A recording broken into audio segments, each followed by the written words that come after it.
नमस्कार. नेत्रास किचन मराठीमध्ये तुम्हा सर्वांचं खूप खूप मनापासून स्वागत आहे.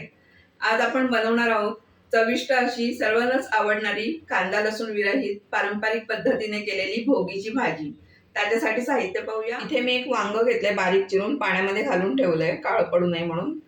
1 वाटी मटार, थोडे शेंगदाणे भिजवून ठेवलेत, ओल्या हरभऱ्याचे दाणे, 1 वाटी पावट्याचे दाणे, थोडेसे घेवडा घेतलाय, त्याला उसावरचा घेवडा असं सुद्धा म्हणतात, गाजराचे तुकडे, पापडी सोलून घेतली आहे, 1 शेवग्याची शेंग, 4 ते 5 बोरं आहे, कढीपत्ता, तेल, जिरं, मोहरी, हिंग आणि तीळ घेतले, लाल तिखट 1 ते 1.5 चमचा, हळद, गूळ, मीठ, गरम मसाला, इथे खोबऱ्याचं कूट आहे, तिळाचं कूट आहे आणि दाण्याचं कूट आहे. तुम्हाला हव्या असतील त्या प्रमाणात तुम्ही ह्या भाज्या घेऊ शकता. मला जशा अवेलेबल झाल्या तशा मी वापरल्या. आपण आता लगेच भाजी करायला सुरुवात करू. इथे मी एक कढई गरम व्हायला ठेवले, त्याच्यामध्ये सगळ्यात आधी आपण तेल घालून घेऊया.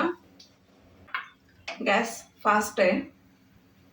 तेल छान गरम झालंय, त्याच्यामध्ये आपण घालूया जिरे. जिरे तडतडलंय, आता मोहरी घालूया, हिंग, फोडणी छान तडतडली आहे. आता त्याच्यामध्ये घालते कढीपत्ता आणि ह्या भाज्या एक एक घालून घ्यायच्या आहेत. पावट्याच्या शेंगा घातल्या, हरभऱ्याचे दाणे, मटारचे दाणे, शेंगदाणे, हे सगळे दाणे 1-2 मिनिटं परतवून घेतले. त्याच्यामध्ये आता आपण ह्या शेंगा घालायच्या आहेत, गाजराचे तुकडे, बोरं सुद्धा घालायची आहे आणि वांग.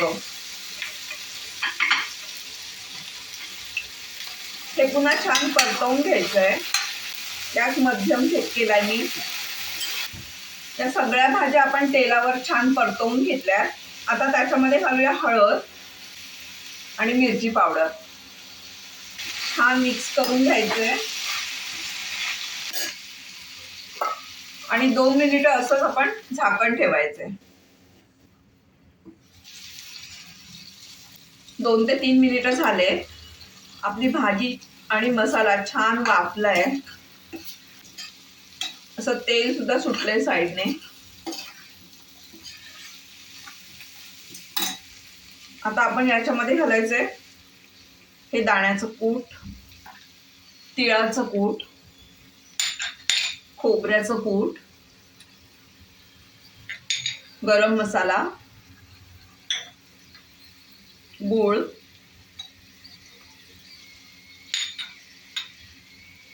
आणि चवीपुरतं मीठ. आणि हे आपण छान मिक्स करून घ्यायचंय.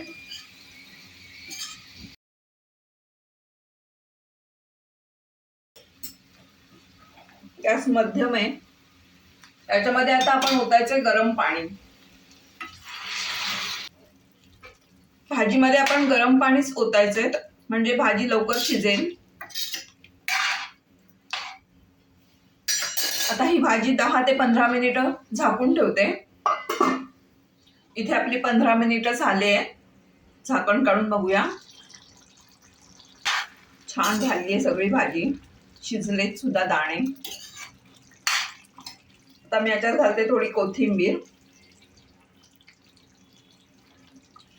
मिक्स करून घेते. तुम्हाला याच्यापेक्षा सुकी करायची असेल तर अजून 5 मिनिटं हा रस्सा आटवून घ्यायचा आहे, नाहीतर मग ही कन्सिस्टन्सी बरोबर आहे. मी गॅस बंद करते आणि सर्व करते.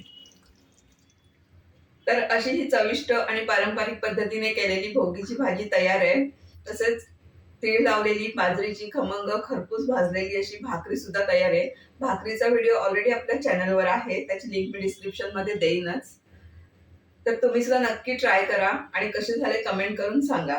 जर व्हिडिओ आवडला असेल तर लाईक करा, शेअर करा, नेत्रास किचन मराठी या चॅनलला सबस्क्राईब करा आणि बाजूचं बेल आयकॉन प्रेस करायला विसरू नका. तुम्हा सर्वांना मकर संक्रांतीच्या खूप खूप शुभेच्छा. धन्यवाद.